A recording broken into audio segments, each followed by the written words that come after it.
Hello and welcome back to the Sunny Talk Spurs YouTube channel. And we're halfway through the January transfer window.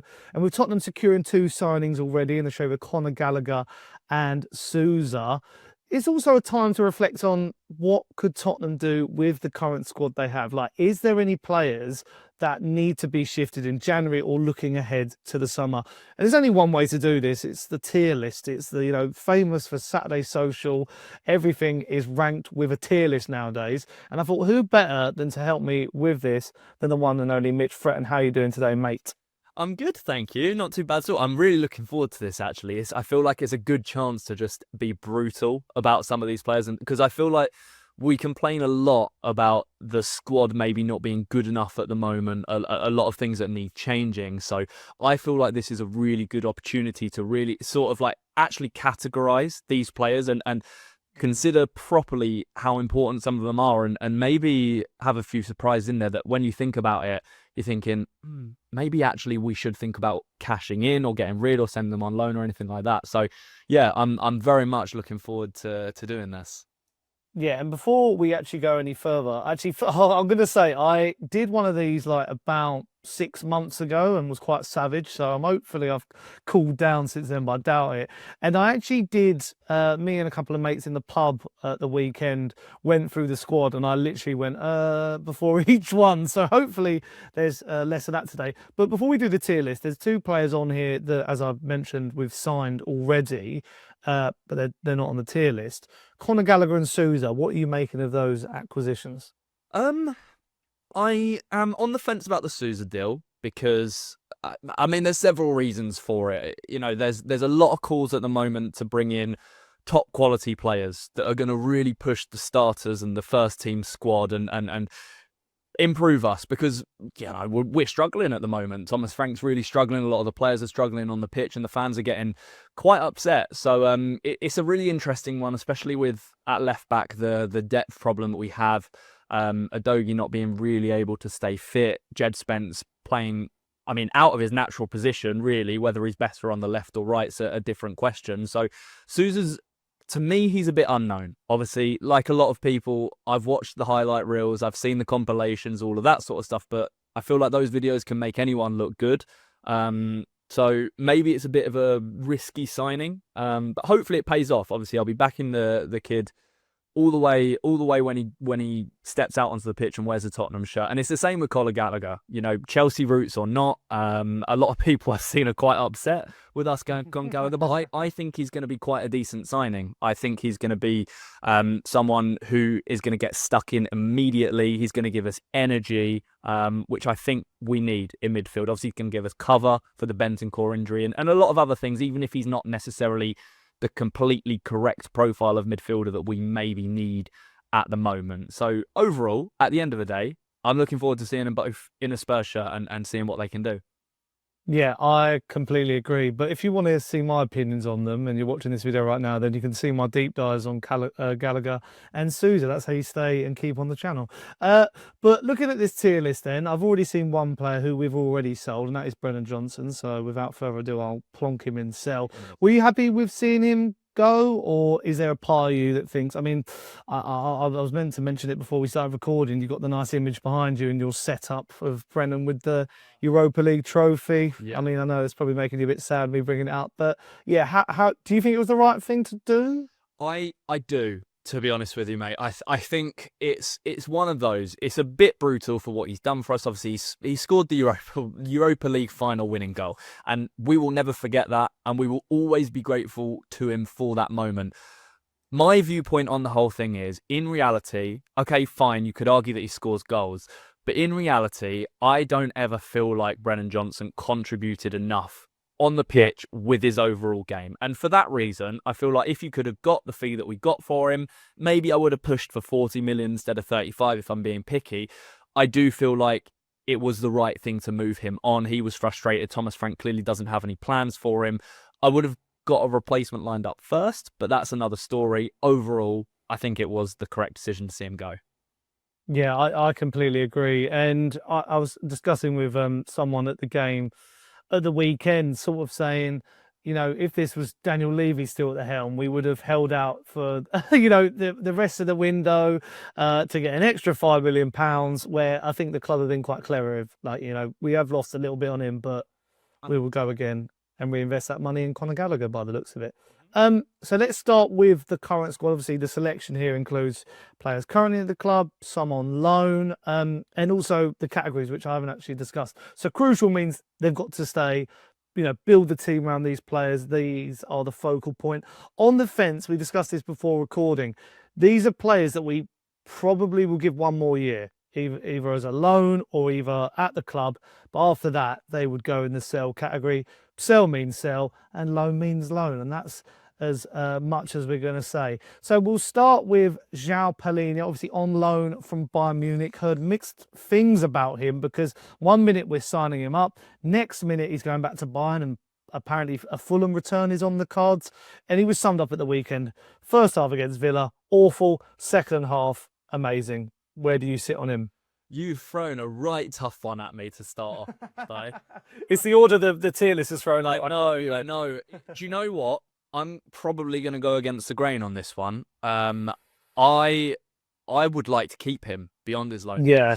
For the main reason is, for what he is here for and what he's good at, he's excellent at, which is tackling, winning the ball back, stopping the transitions and the counter-attacks against us.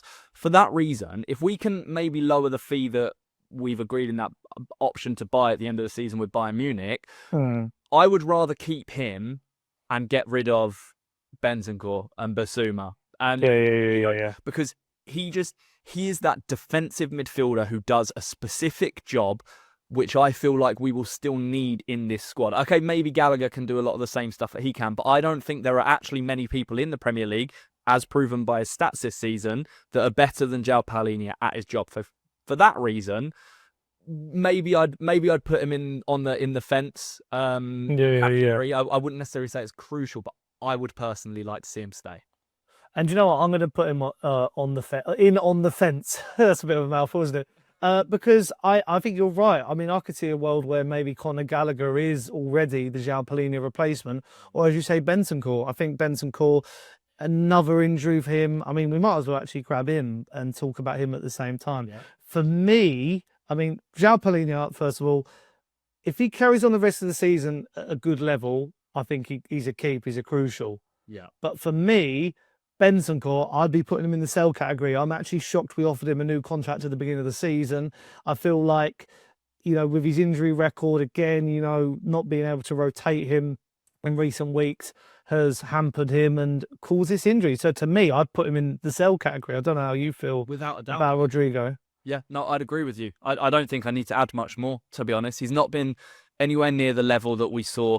I know we keep going back to it, but pre-ACL, he's not, unfortunately, he's had enough time now. He's not the same player, and I just don't think, maybe it's because he's been constantly in midfield this season, but I don't see the value in what he brings to Spurs at the moment. I don't know if that's a tactical thing and not being allowed to play forward as much, but for me, I feel like we have a number of better options for those midfield spots. So I'd be looking to cash in with whatever we can get, to be honest. Yeah, 100%. Moving on then, and I mean, I feel like this guy's the forgotten man. We've not actually seen him technically in a Spurs shirt. He is currently on loan back in Germany. The club, I can't remember who he's gone on loan to, but it is Kota Takai. Is this a guy who, does he come in and actually, give the centre-backs a run for their money, or is it another loan going into next year? Not in my opinion. We have a lot of centre-backs at the club now. Richarlison, Damso, Romero, Van de Ven, and I think Vuskovic, if he comes back and stays, is going to be ahead of him in the pecking order as well. So for me, that's a simple loan, to be honest. Yeah, easy stuff. And you mentioned Vuskovic there. He's next on the list. Player of the season so far in the Bundesliga. I do think that is a bit of a woke award. I don't usually call things woke, but I thought, when I saw that, I was like, what is this? Also, but I only learned about it this year. But do you know who the last player to win it at this age was? Oh, like what? The Bundesliga player of the year? Yeah, at the similar age Vuskovic is. Heung-min Son? That would be spot on. So there's some good omens there. But I'll be honest, I'm going to talk for you in this bit. I'll get your opinion. Crucial. And I think he comes in, and depending on the futures of some of our more high profile centre backs, I think he's got a good case to really come in and, try and get one of those starting spots. I think after we saw him in pre-season against Reading, scoring and assisting on his Tottenham debut, I thought, if we loan this guy out, I'm not going to be happy. And we did. And don't get me wrong, he needs the minutes in a top league. I understand that from the, Spurs coaches and, the academy point of view. But from what I've seen from him and at his age and profile, he is amazing. I did a video on him like about a year ago, and it's like one of my most viewed videos of talking about how this guy is like electric and how he can score goals. I mean, calling the centre back electric seems crazy, but I mean, I don't know how much you've watched of him, Mitch, but are you similar to me on the same wavelength? Yeah, without a doubt.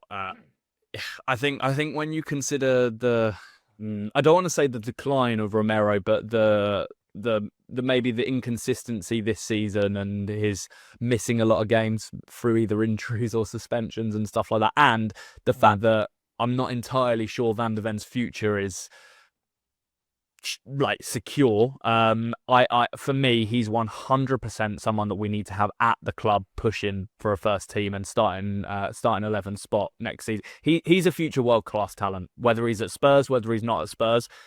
Everything I've watched of him tells me that he is going to be one of the best centre backs in the world. I don't even think I'm exaggerating there. So yeah, no issues with him going in crucial at all. Yeah, I think you're spot on. Next up, Kudus, currently injured. In my opinion, I think he's had a good start to life at Spurs. A few fans frustrated with him, maybe thinking that his goal output's not great. I mean, his assists have been quite good. I mean, I have him in my fantasy draft team, so I've been able to see the nitty-gritty numbers of what he has been able to put up. But I think this guy, whoever, if we keep Frank, if we go on to the next manager, I think he is a good attacking talent. Obviously, we're not going to sell him after 1 year. And I can see, in most games where it's like he has had to pull us through or, he's the only outlet for creation, I can see him why he would be frustrated. I don't know how you see it from your view. Yeah, I mean, he's not had much help around him, but I also think he's been run into the ground because we've not had any options to really go in there and cover him. And especially with Johnson gone as well, there's not really any right wingers to perhaps come in and be that guy to help him out and give him a bit of a rest. So I do think that plays a part in his maybe drop off of his output in the game. But yeah, I agree with you. He's had a good start to life at Spurs, and I think he will be an important player for us for a good few years. Yeah, well said. I'll pair these next two together because, I mean, one I've got a bit more sentiment to than the other, but it's Leo Veliz and Alfie Devine. Again, like Veliz, I'm not actually sure. People might have to let me know in the comments down below, or you might know, Mitch. I don't know if Veliz has agreed a deal after his loan, if there's an option or an obligation. But I think Alfie Devine, he's one always on these tier lists. I say maybe one more year, maybe, but if we're, signing Conor Gallagher, if we keep saying we want to sign a deep line playmaker, I don't know, but he is still 21. To me, is it another loan for Devine? Is it a definite sell for Veliz? I'm not so sure. I would go. I personally, I would sell both of them. Okay. Yeah, Devine. He had such high expectations, didn't he? A lot of people had a lot of hope for him. It's just not worked. And I think with it almost feels like we have the next crop of youngsters knocking on the door now. So I feel like at 21 that ship might have sailed with Devine. And Veliz has probably got to go down as one of the worst transfers he's made in the last few years. He's not great, but I think there's a lot of reports in Argentina that are saying that he's agreed a deal with Rosario. I thought to go there afterwards. So I think that one will probably go through. So yeah, unfortunately, it hasn't worked out for him. I mean, I watched him in the flesh once, and it was when he was just coming back from injury, played for Tottenham under-21s against Colchester in the Papa John's Trophy or whatever it's called now. And he looked like the best player on the pitch there. But he's just clearly not at the level, hasn't settled very well in England. So yeah, I think he'll be much better suited back, maybe in South America. Yeah, I mean, and with Devine, I think he scored, didn't he, against who's the non-league? I keep thinking, I wanted to say Tamworth, but it was another one. Marine, was it? Yeah, Marine. Yeah, it was. Yeah, he scored against them. Go now. That sums it up. Became our youngest ever goal scorer. But you say you're spot on. And I feel like we don't see many of the academy talents coming through now. Even though he's not made this list, but Luka Williams Barnett, one who could potentially come through and usurp a lot of these. The ones who find themselves out on loan. It gives me the vibe of what we did with like Andros Townsend. It was one of the ones where it's like, how many times do you loan a player before you've got to cut the ties off? And maybe, under this new ownership, post-Levy Spurs, we're maybe more likely to, cut ties with players and not worry about the money. Kinski's next up, but I think I'll do all the goalkeepers as one. Kinski, actually, at the time of recording this on Wednesday, there have been rumours of a loan potentially to West Ham. I don't know if that will happen. Brandon Austin is just there for home club quota. It feels weird putting him in the crucial, but I guess he might have to be. And Vicario has come under absolute pelters, has saved us in games, but has also caused some absolute howlers. I mean, the way I see it is, I think Kinski's good. Maybe got to get better at the shot stopping, but his passing is good, which is crazy to say for a keeper. Austin, if you've got to keep him for the squad, you've got to keep him until we sort it out. And controversially, Vicario, I'd put him in on the fence, because if he doesn't improve his form, I think Spurs should be looking for a new starting keeper, whoever that is. Yeah, I agree with you on all three accounts. I think Austin stays for the homegrown reasons, because we've been struggling in that aspect. I think that's one of the reasons why we signed Gallagher as well. Kinski, I think Kinski could actually do with a loan. And what if? Do you know what? This is in an ideal world, right? If it was me and I had the power over things and I could decide, I would bring in a new goalkeeper next summer, and I'd be looking to ship Vicario out, because when we're honest with ourselves, is he a top goalkeeper who is going to help us get to the level that we want to be at? I've not seen the evidence of that so far, and I think there are keepers out there that we could maybe look at. There's two that I really like, which is Ron Roofs from Sunderland, James Trafford, who I think is regretting his move to City already, who I think would be great. Had a good game against Newcastle the other night. Yeah, exactly. So he's very talented, but as long as Donnarumma's at City, he's not going to be the number one. Just how it is. So that's where I'd stand. But I know a lot of people don't like Kinski. I quite do. I just think he needs a bit more experience and a bit more refinement to his overall goalkeeping game. So I'd be happy to send him out on loan for a year and let him just get the minutes and become a bit more experienced for what is needed in maybe the Premier League and beyond that. Yeah, I've as you were talking there, I've moved them around and I put Vicario in Tel. I think that might have to be the way. Next up then, Archie Gray. Now, seeing more minutes this season in his actually preferred position, and I think he has been one of the shining lights, I'd say. Scored his first goal as well. I guess I'd put him in crucial. Yeah. If you would as well. Yeah. Absolutely, I think so. I know he's get a little bit of criticism this season, but who hasn't? He's still incredibly young, and I think his ceiling is incredibly high. So yeah, I don't see why we'd want to get rid of him at all. Yeah, especially like we've forked out 40 million, and at the moment we've got to sit on that and eat it up. Ashley Phillips again, Tel. I've not heard many things of his loan. I think he's on loan at Stoke again this year.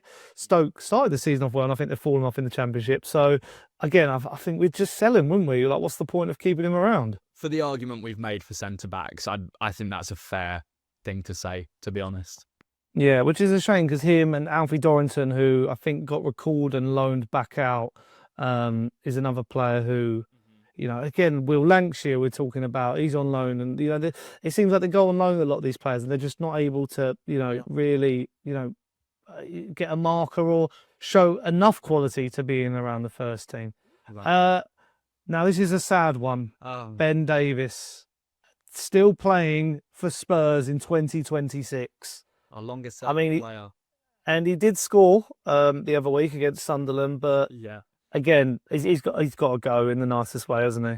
Yeah, I think so, mate. No one can live forever, as they say. And footballers unfortunately have an expiry date, and Ben Davies is probably dangerously close to that. I think most would have moved him on in the summer.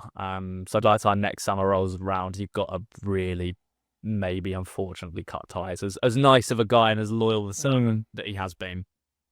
Yeah, and I've just seen Manuel Solomon is on this list. He is already gone as well. And as we record this as well, I've just seen that Paratici has, along with Manuel Solomon, they will be going to Fiorentina together. So good luck with that. Now, hear me out on this one. Cristian Romero. Now, after what we've seen from him with his social media posts, and all this stuff about lies. I'm not sure who's lying at Spurs anymore because Levy's not there anymore. Like who is doing this lying? I would love to know Cristian Romero.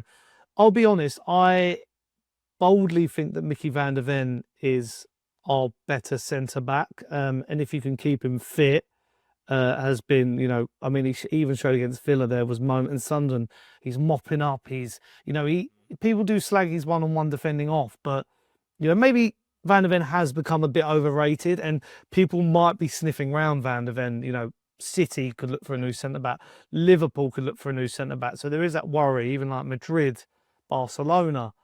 But to me, Cristian Romero, even though he's the captain, even though he has been a solid player, because of what happened last summer with, rumours and moves away, if an offer came in, this is how I'm wording it. If an offer came in and it was reasonable, I would entertain that. I don't know how you feel about that, though. This is going to be one I think we disagree on. Yeah. And that's absolutely fine. I get why you've said that, and I get people's maybe concerns about Romero. I personally really love him still. Yeah, I do like it, yeah. I just think he's going through a bit of a rougher patch at the moment. I think he's incredibly frustrated with what's going on at the club. I don't think I know he opted to stay after we'd hired Thomas Frank, but I don't know, he just looks unsettled whenever he's on the pitch, whether it's he doesn't agree with the tactics at the moment or anything like that. So for me, he's still a crucial part of the squad. I would keep him personally, but I totally get why you'd say let's entertain the offers if of course they're reasonable, because he's still a top centre back. Without a doubt, in my opinion, although he has not been great this season. Yeah, do you know what? I will bow down to you on this one because I've got some. You don't have. I've got some. Well, I was going to say we could put him on the fence, but there's another player in this list that I might controversially. Well, there's actually two. I might controversially say we should get rid, but I'll keep you guessing to see what you think. I'll put him in cruise because the thing is, I think he's amazing. I think he's our best actually line-breaking passer, which sums us up at the moment. But we'll move on then. Dane Scarlett. I mean, I did a video on him saying that he should be Tottenham's starting striker a couple of weeks ago, but again, I just don't think he's going to get the opportunities. And should he be loaned? I don't know. He's 21 now.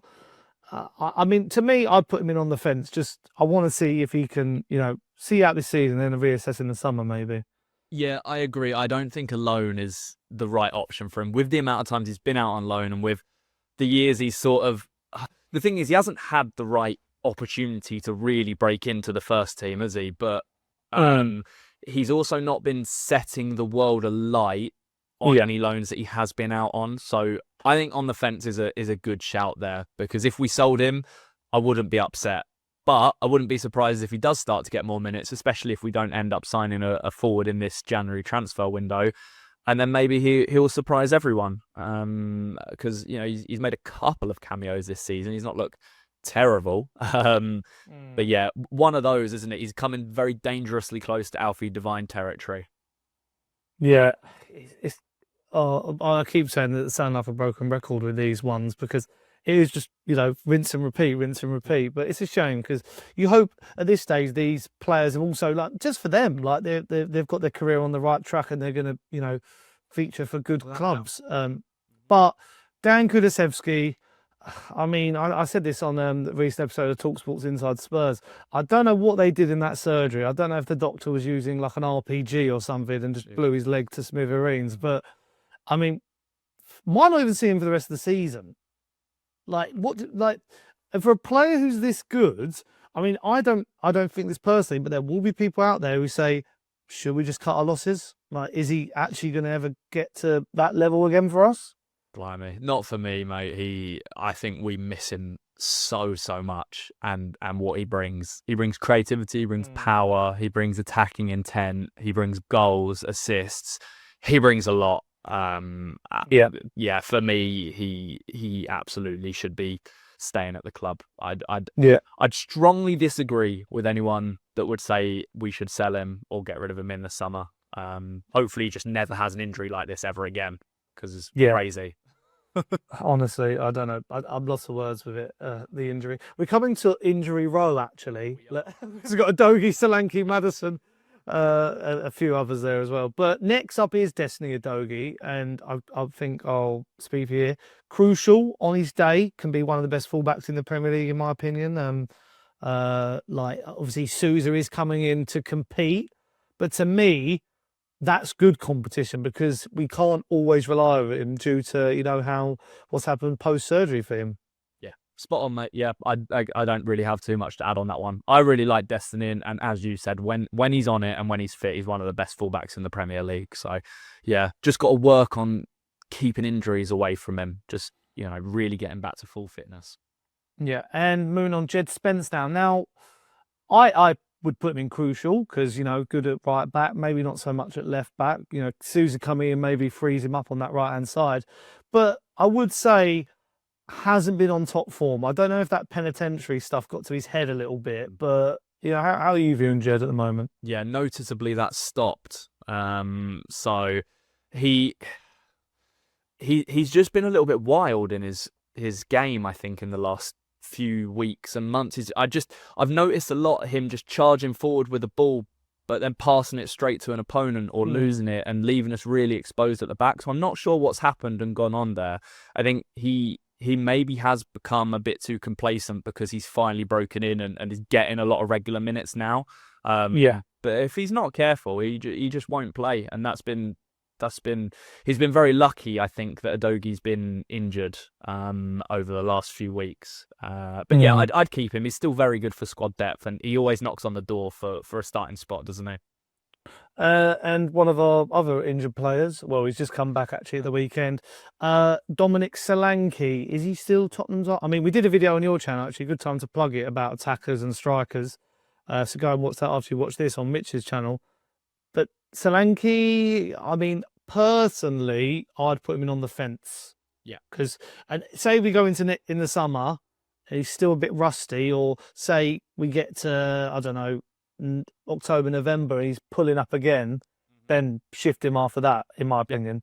I agree, because I feel like he's also a player that would hold a bit of value. I think he's very similar to the Brennan Johnson stuff. I know he's obviously not as young and things like that, but I do think there are probably clubs out there that would pay a half decent amount for him. So if his form doesn't, it's really difficult with his injury problems this season, because you do have to give him a chance to get back up to speed with things. But I agree. If we want to be shooting for where we want to be shooting, and we really want to improve and kick on as a club, on the fence, I think, is a right place to put him. I wouldn't say that he's crucial, particularly considering his goals record for us since joining from Bournemouth hasn't been spectacular. So, yeah, I think that's a very good fit for him.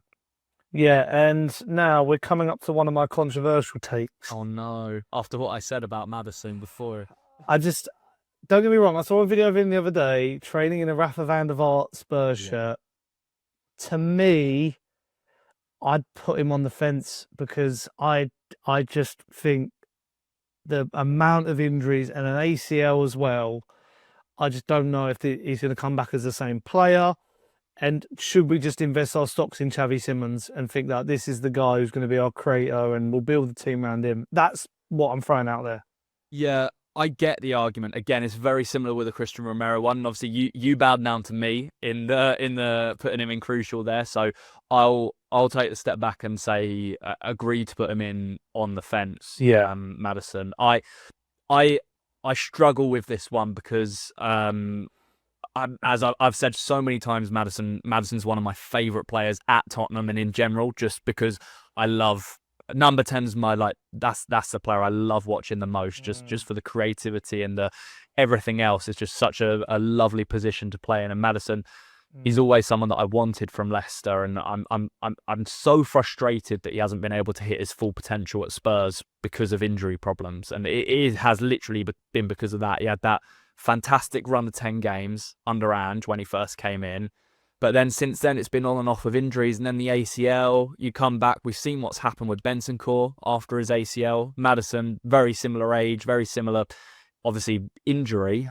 What's going to happen with him? There's no guarantees that he's going to hit the levels again. So for that reason, I don't think we can say he's crucial for Spurs at this moment in time. Yeah, well said. It does pay me to say it, but I had to air that. Kevin Danzo, now... I'll tell you, we got Vuskovic, a perfectly good fourth choice centre back. Yep. Yeah. I think that's for sure. Easy one. Anything to add on Danzo? No. Long throw expert, obviously. It's just you know what you're gonna get, don't you? He's great. He's a great player to have in and around for squad depth. Is he a starter? No, maybe not at that level, but he's good enough, isn't he? I think for Tottenham when he's had to come in for Romero or Van de Ven or whoever it's going to be.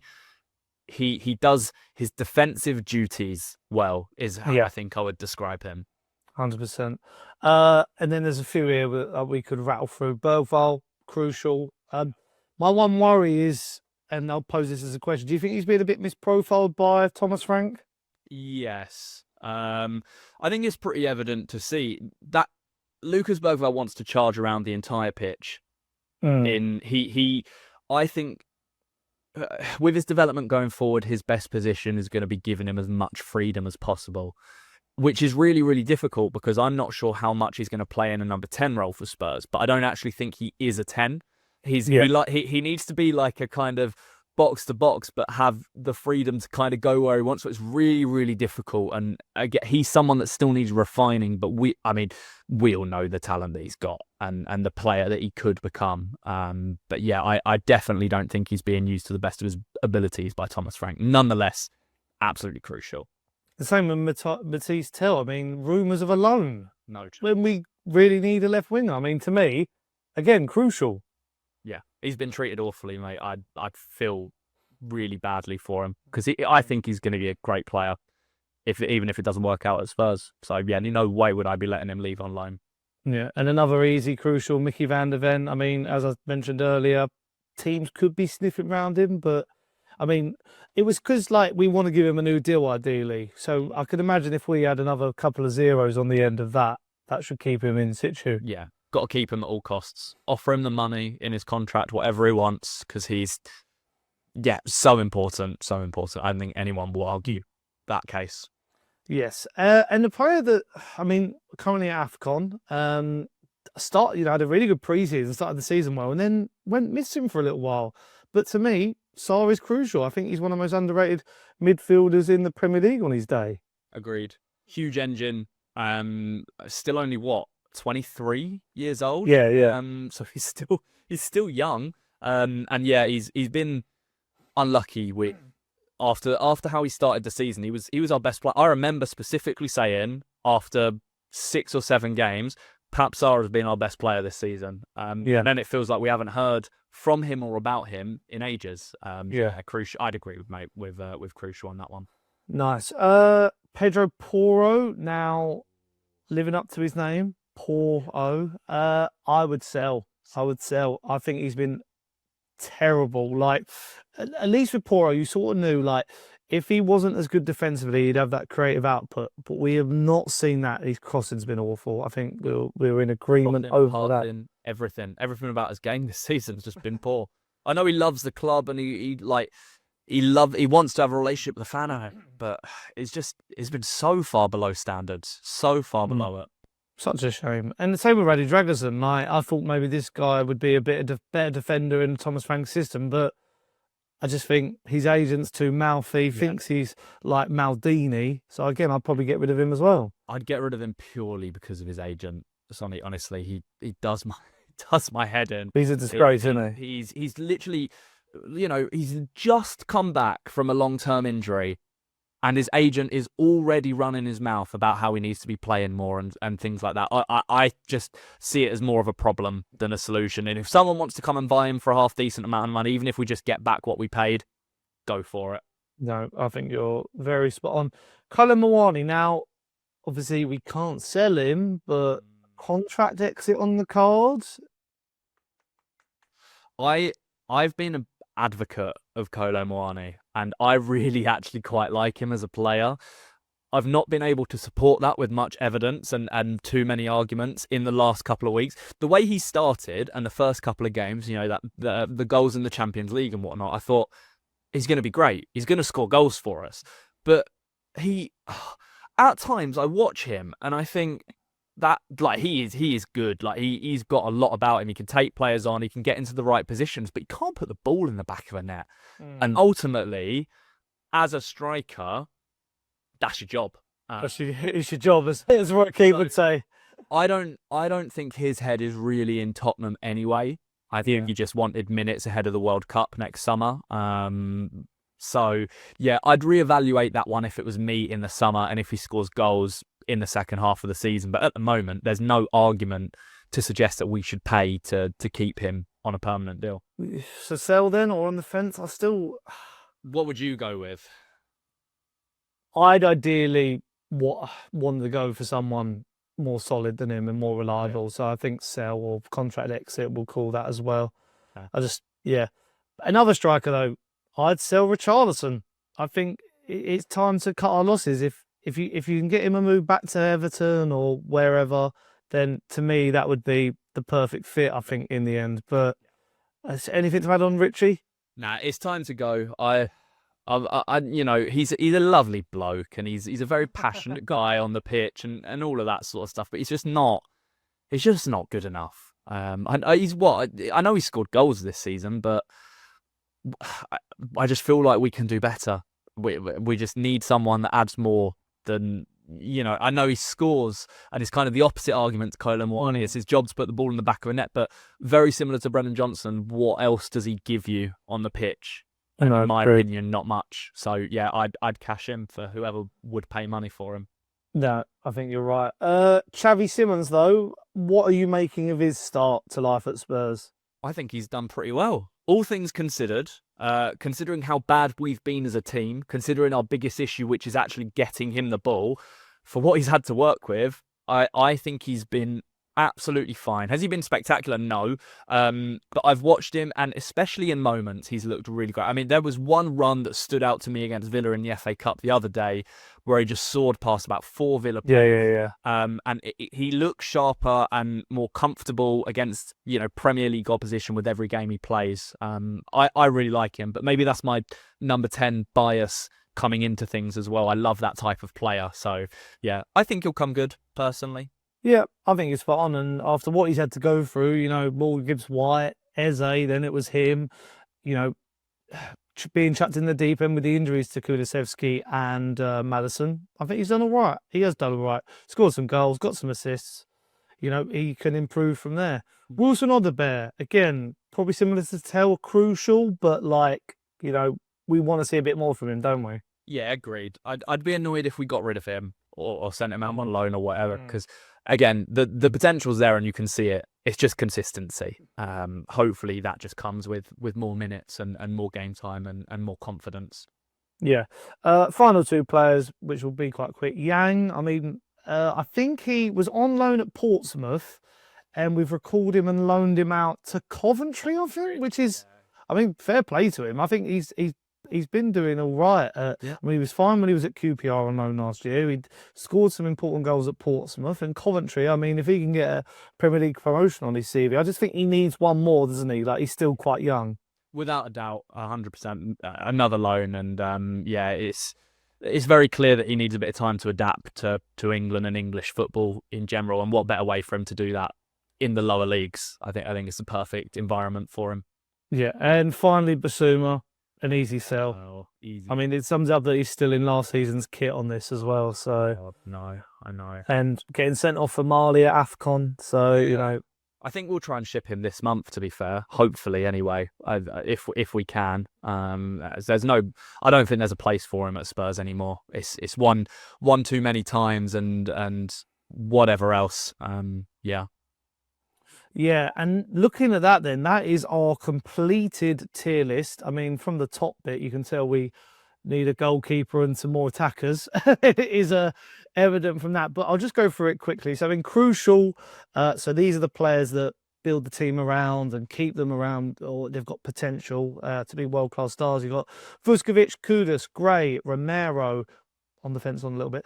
Kulusevski, Udogie, Spence, Danzo, Bergvall, Tel, Van de Ven, Sarr, Simons, and Odobert on the fence. So these are the players that, you know, Palhinha, we might, you know, do a permanent, we might not, or, you know, these injury players might have to be shipped off. It's Palhinha, Austin, Scarlett, Solanke, and Maddison. The sell category already gone is Brennan Johnson and Manuel Solomon, but also we'd like to sell Bentancur, Valise, Devine, Vicario, Phillips, Davis, Porro, Dragusin, Colomwani leaves, you know, after his loan's done, Richarlison and Basuma, and we'd like to loan out Takai, Kinski, and Yang. So that's it. We've got through it, and so I think we're a bit more savage than the Tottenham hierarchy. How do you reflect on that, Mitch? Yeah, well, I mean, it says it all. You've got more players outside of the crucial zone than you have inside, and that's not really a great reflection on the squad, is it? So I think we've done well. I know that there will be players that I would imagine some of your viewers don't agree with. Like, I know people have problems with Tel and Odobert and people like that. Yeah, I thought so. My message to them is give them a chance. Like, give them an actual chance, because they've shown glimpses, and I think they'll come good. But yeah, there's no one really that I disagree with in any of those categories. So I think we've done quite well. Yeah, I think, you know, with the squad we've got at the moment, we know it's going to be a painful rebuild, and there is some talent there. I mean, I saw that. I left the Villa game thinking, no, these players are actually good. You know, there are some good ones there. But yeah, let us know in the comments down below what you think of the tier list. Who would you have put in each category? Why not even comment your tier lists? That would be, I'd love to see what you guys think about that. And obviously, Mitch, we did a video over on his channel, so we'll be collabing on these posts. So go over, subscribe to Mitch, watch that as well, where we actually, you know, deep dive into the players who could be coming in and signed in the attacking positions. But yeah, as always, if you have enjoyed, leave your likes, subscribe, hit the notification bell, hype the video as well. And until next time, up the Spurs. See you guys pretty soon. Bye.